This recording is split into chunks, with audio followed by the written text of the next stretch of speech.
Hi, I'm Sierra. I'm a speech therapist, and I want to talk to you today about how to have a great voice. You can change the resonance of your voice. You can try and get frontal resonance. You can change the pitch of your voice. You can try and articulate better, but you're not going to be able to do all of those things without this one secret, and that secret is the breath.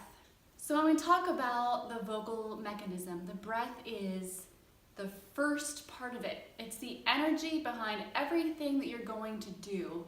If you've ever noticed when you're nervous or tired, your voice might sound kind of thin or weak or shaky, and that's because your breath is not giving your vocalizations the support that it needs. So if you want to have a great sounding voice, either you have a voice disorder, you're at risk of having a voice disorder, possibly you're a singer or you speak a lot for a living, or if you just want to change the sound of your voice, you can do these exercises. So the first thing you're going to do is establish diaphragmatic breathing, which if you participate in Tai Chi or yoga or meditation, might help you out.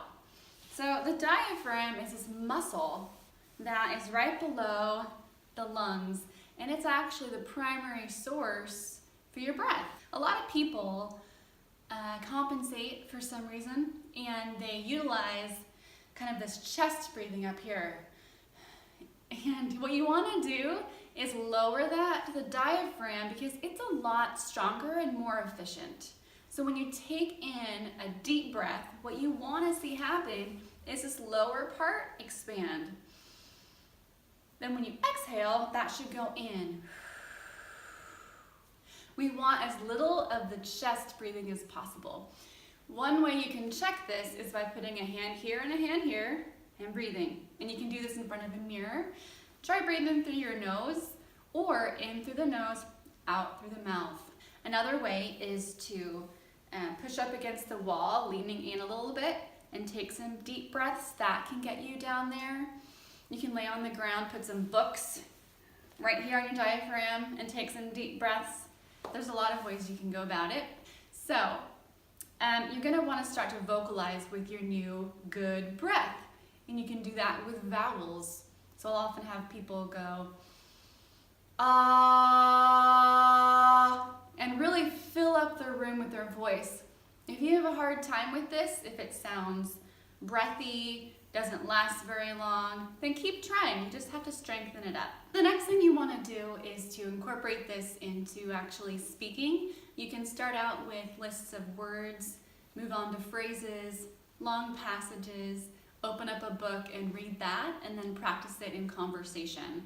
And what you want to basically do is imagine that you're filling up all the cavities in your head. You've got a cavity in your mouth, your nose, your throat, and you want to make sure that's resonating out with a good amount of support. And you can actually feel your muscles working to do that if you're doing it right, because you need a lot of breath to be able to speak long utterances. So that is my secret for having a great voice. And after you've accomplished that, then you can move on to changing your articulation, working on your resonance, things like that. So thank you so much and have a wonderful day.